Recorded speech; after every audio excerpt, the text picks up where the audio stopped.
When you come to the realization that you might be autistic as an adult, it can really hit you right in the face. At that point though, you might think, what is the value in getting a diagnosis at this point? Is it even worth pursuing? You've come this far, so why bother now? Stay with me because we're going to discuss this right now.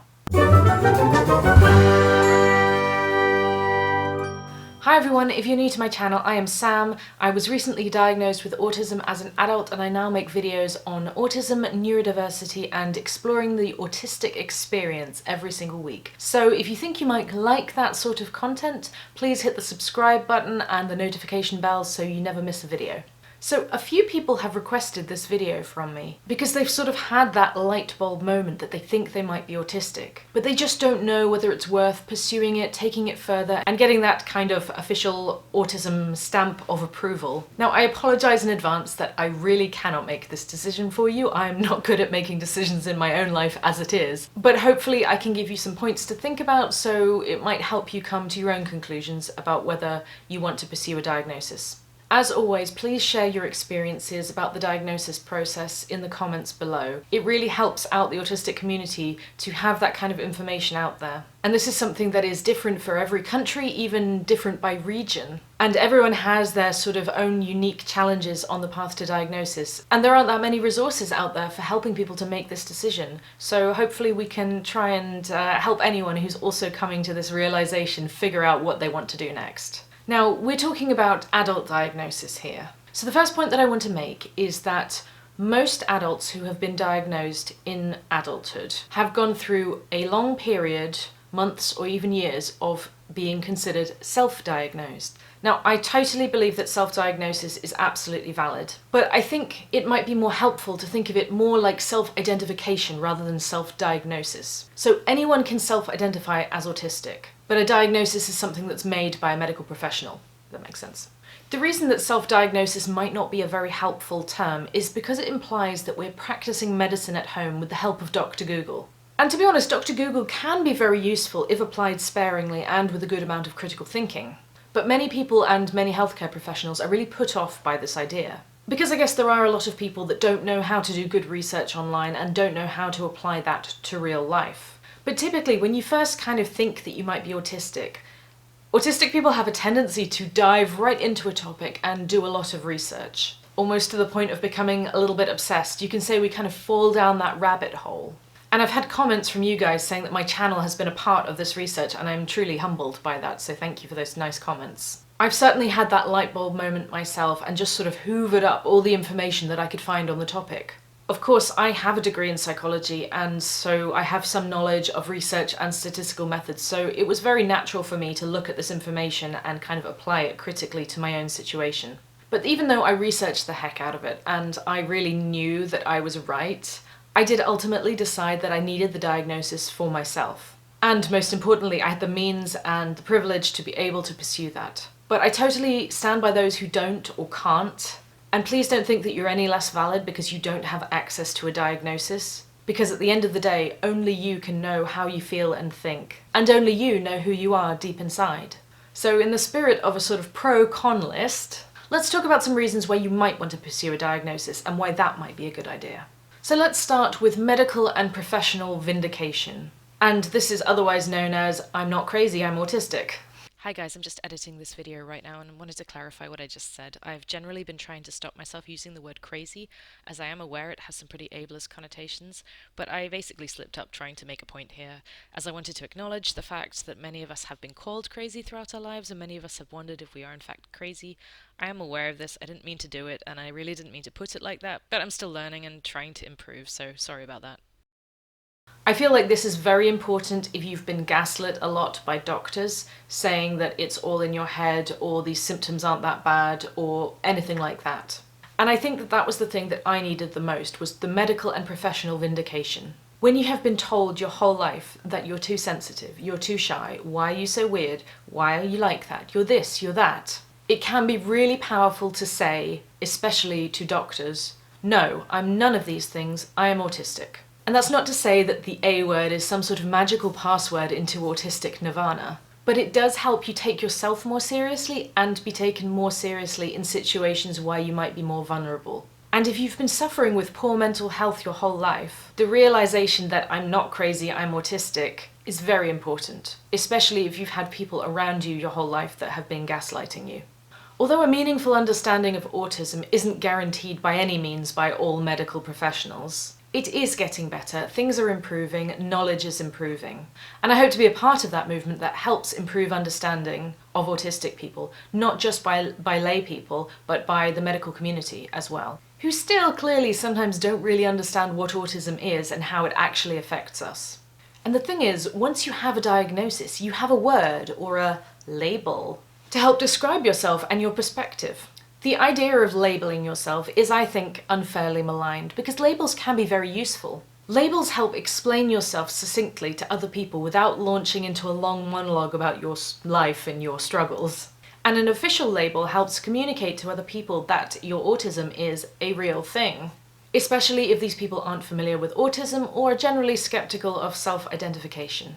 A label doesn't necessarily guarantee, but certainly increases the chances that others will take us and our needs seriously. Another real positive that is often overlooked is that you feel like you are allowed to be a part of the autistic community. Now, many autistic communities, many online groups, if not most online groups, they do welcome people who self-identify. But from my perspective, it's more about me. I certainly understand feeling like a fraud in these groups. Even though they say you're welcome here, I still felt that until I had that little stamp of approval, I wasn't really supposed to be there. Only after diagnosis could I say to myself, I belong here, and really mean it. If, like me, you've been brought up with and internalized the mindset that you need external and a sort of official validation, a diagnosis can put you on the path to self-acceptance like you've never been able to do before. I've certainly felt like that over the last year, that I can understand myself better, be kinder to myself, and know that I'm not a broken version of a neurotypical person, but I'm just what I need to be. So now we come to the negatives, or con list, if you will, of pursuing or getting a diagnosis. I would say that the main barriers to diagnosis are cost and wait time. And these are factors that depend so much on your location. For me, diagnosis was completely free and covered by my insurance, and I waited about 4 months, which is pretty much as good as I think anyone can reasonably expect. But for some people in certain locations, it can cost thousands, and the waiting time can be 3 years or even more. And this is obviously prohibitively expensive for most people, especially when an adult diagnosis seems like kind of an optional extra that you don't really need. And this can be really hard to justify to yourself and your family when you have so many other things going on in your life. With such long wait times, it can also be hard because you might not be able to access other mental health services at this time, and you might not yet be entitled to services for autistic people. So you could end up being stuck in a sort of limbo during a time when you obviously need help the most. This is especially why it's important that we, as the autistic community, accept those who self-identify without an official diagnosis. Because these people might typically be on a low income or with other real obstacles in their life, but that doesn't make them not autistic, any more than I was not autistic in the first 33 years of my life. Our job in the autistic community is not to be gatekeepers to a label, but to allow people to understand themselves and take comfort in the fact that they're not alone. Now, time and cost are not the only barriers. If you are unlucky enough to get an assessor who has ill-informed or old-fashioned ideas about how autism presents in adults, and especially adult females, you might have wasted time, money, and energy on it for nothing, and feel more confused about it than ever. It can be really a shock to the system when you are so sure that you're autistic and somebody turns around and says, "No, I don't think so," because it makes you think, do I really know myself at all? Being told that you're not autistic after going through all of that must be a crushing blow to people, and I can understand people not even wanting to pursue it on that basis alone, especially if they mask a lot, or look normal, or are very articulate, and have other qualities that might lead people to say, well, you don't look autistic. Not only this, but the assessment process is really raw and quite painful. It definitely forces you to examine your whole life, and you can bring up a lot of painful memories, unresolved issues, or unresolved situations in general. If you've suffered trauma or abuse, it can really open a can of worms, and autistic people are far more likely to develop PTSD than someone from the general population. So you might need further support after your diagnosis. and that might have to be given by people who aren't willing to entertain the fact that your assessor might have made a mistake.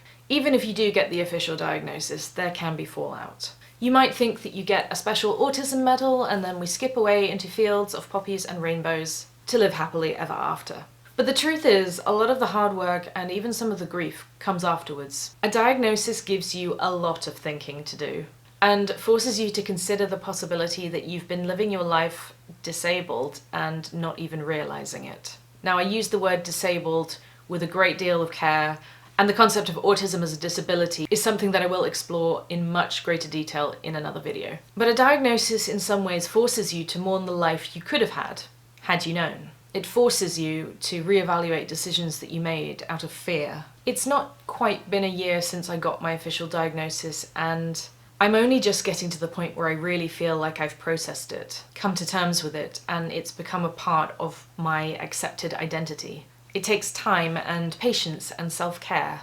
And if you haven't had a lot of therapy in your life, this process can really take much longer than a year. And without a real striving for self-reflection and help, some people might never reach it. The last point that I want to make about assessment and diagnosis is kind of a criticism in general of the psychological assessment process and our beliefs that psychologists have sort of some kind of magic science mind-reading knowledge. Now, I recently did a video where I took the autism quotient or AQ test and I talked through my answers and the results. So if you click up here, you can have a look at that one. But those of you who've already seen it will know that I had a lot of criticisms about this test. Psychologists use tests as tools, and some of them view them as gospel truth, and others use them to supplement a diagnosis in a more holistic way. But the thing about tests is that many of the questions are really heavily open to interpretation. And from your perspective, as in the one who is being assessed, taking tests doesn't actually give you any further information about yourself which you weren't already able to access. And this is important. Testing for autism is not a blood or genetic test, not yet at least. It is a trained observer's assessment of the information that you provide them. Even reading my own diagnostic report kind of paints a picture of myself and my childhood and my upbringing that absolutely makes me cringe to read it. When I read it for the first time, I was thinking, I didn't really say that, or I didn't mean it like that. There is so much information to get through in a few sessions. And if you have the whole of your life to discuss, it can get pretty complicated and long-winded, and you'll likely leave things out or not explain things correctly. Psychologists might be professionals, but they're not superhuman. They can't read your mind, and they too will rely on mental shortcuts and assumptions about you or your behaviour. So I'm not saying that all assessments are bogus, that's not what I'm saying at all. But if you choose not to get one, or get a diagnosis you don't agree with, or have your GP tell you you're not autistic in the first meeting, when you know in your heart that you are, that's okay. We're all just trying to find our way in life and assign meaning to our experiences. Doctors are not arbiters of objective truth. They are just humans like you and me, but with different levels of experience, knowledge, and insight. I hope this has helped some of you and not just confused everybody too much. There really is no right answer to the question of whether or not you should pursue a diagnosis or whether or not it's worth it. In an ideal world, it would be easy, quick, and simple to say yes or no and get a definitive answer. But we don't live in that world, and everyone has different factors to consider and different situations in life. I personally have found great peace within myself as a result of my diagnosis. I was definitely in a situation where I needed that external stamp of approval, if not to diagnose, but just to corroborate what I already knew. Furthermore, the access to support that I have been entitled to as a result of my diagnosis has been invaluable, and it's come at almost no financial cost to myself, which I appreciate is such a privilege. If you like this sort of video, please give it a thumbs up. I have many more videos on the topic of autism and neurodiversity, so have a look around and see if you like any of my other videos. Hope you enjoyed my video this week, and I'll see you next time.